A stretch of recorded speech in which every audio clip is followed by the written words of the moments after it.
Entre Oliver Stone et moi, ça n'a pas toujours été l'idylle. Mais un jour de fin d'été 1994, j'ai eu ma révélation, la vision de Tueur-né. Dès l'ouverture, j'ai été saisi par la voix de Leonard Cohen et l'ambiance à la fois lourde et légère qu'elle transportait avec elle. Une voix intérieure me disait que je n'en sortirais plus jamais. À partir de là, rien n'a plus jamais été comme avant, et j'étais mûr pour redécouvrir les films et les musiques d'Oliver Stone.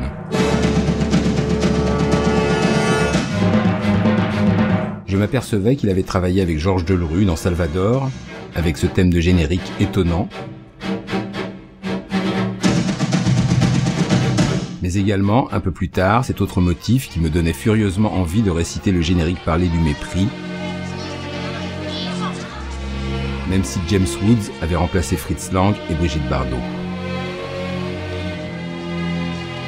Delerue et Stone avaient récidivé dans Platoon, mais là, Truffaut et Godard m'avaient paru nettement plus loin.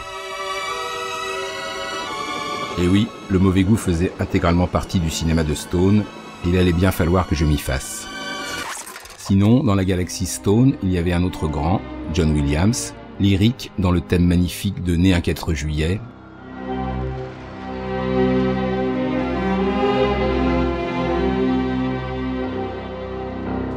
martial et percussif dans JFK,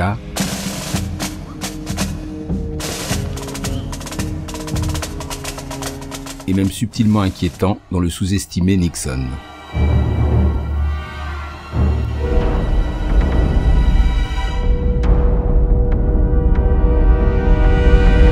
Un peu plus tard dans U-Turn, Stone travaillerait également avec l'immense Morricone, et là je dois dire que je serais immédiatement comblé par cette musique insidieusement westernienne,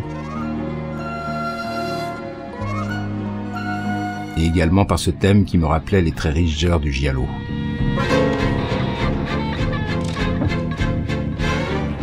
Tout de même, Stone savait s'entourer. Même dans Wall Street et son parfum complètement années 80, parfaitement exprimé par ses percussions typiques signées Stewart Copeland, un ancien de Police et de Rusty James. Je ne détestais pas non plus cette musique asiatique signée par le japonais Kitaro pour Le Mineur entre le ciel et l'enfer.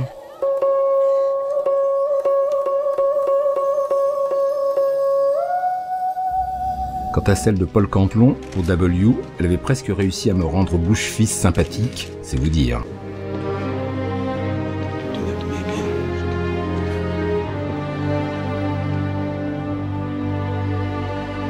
Bon, tout de même, le Christ de World Trade Center sur les volutes de Craig Armstrong, j'avais beau essayer et réessayer, là je dois dire que j'avais vraiment du mal. Qu'est-ce que vous voulez que je vous dise? Comme tout le monde, j'ai mes limites. Je me rattrapais avec l'ambiance exotique du Greg Vangelis pour Alexandre.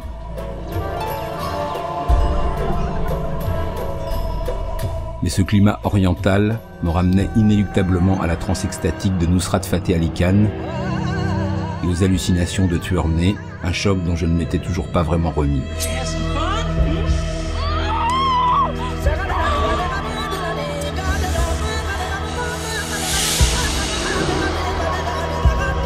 Finalement, ce que j'aimais vraiment chez Oliver Stone, c'était son jukebox ouvert à tous les vents et à toutes les esthétiques.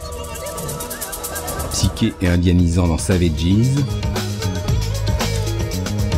mais aussi dans le même film, trip-hop de Massive Attack sur une scène franchement, comment dire, torride qui me donnait des envies, mais parlons d'autre chose. Par exemple du clip rap de Will Smith dans L'Enfer du Dimanche que je kiffais grave lui aussi. Presque autant que cette danse droguée sur du Smokey Robinson dans Platoon.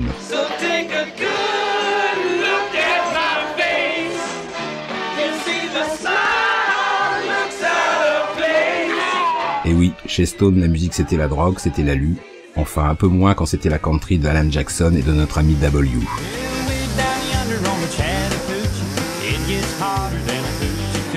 Bon, à part ça, ce cher Oliver connaissait ses classiques, Rock Around the Clock, une sorte d'hymne national devant lequel j'aurais volontiers défilé. Et puis du blues rock dans l'excellent Talk Radio où la musique se faisait bien rare. Sans oublier le punk de Patti Smith dans l'inévitable Tueur-né.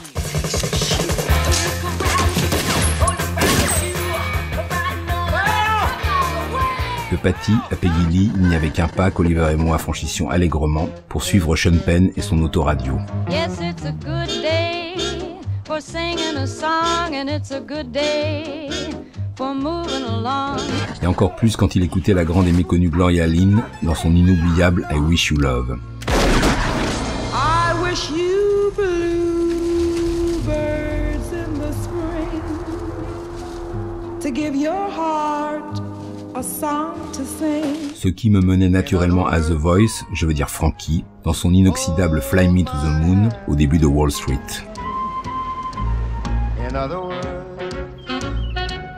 baby, kiss me.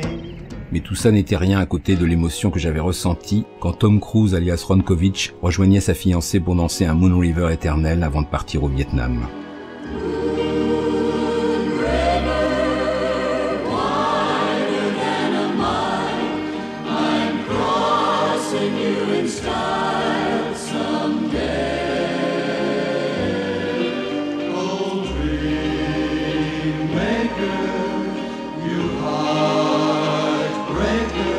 Pour sécher mes larmes, j'avais décidé de me joindre à Nixon et Mao pour écouter l'hymne chinois, une toute autre sorte d'émotion.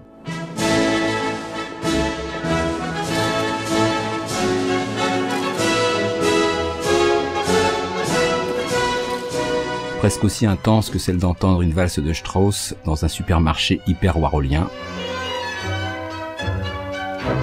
Chapeau, Oliver. Et puis, contrairement à Jean-Pierre Melville dans À bout de souffle, Stone aimait Brahms, il n'avait pas tort. Et même les Carmina Burana de Karl Orff, et là, je dis Joker.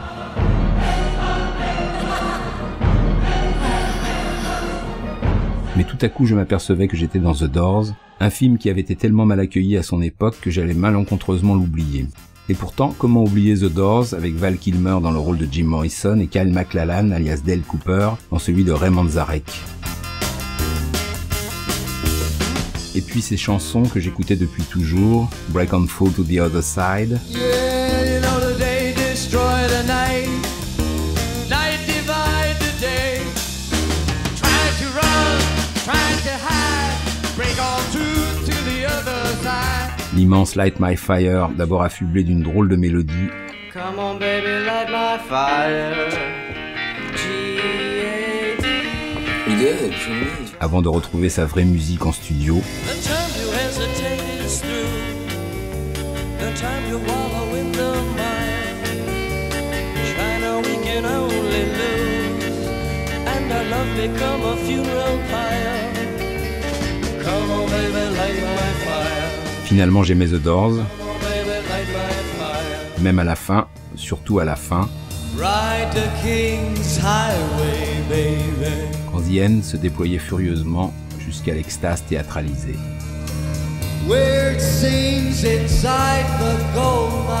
Et oui, grâce à The Doors, je retrouvais ce que j'aimais vraiment chez Oliver Stone. L'extase, la transe, jusqu'au bout. Until the end.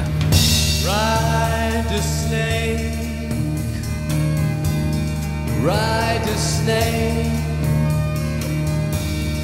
to the lake, the ancient lake, baby. The snake is long, 7 miles. Ride the snake. He's old and his skin is cold.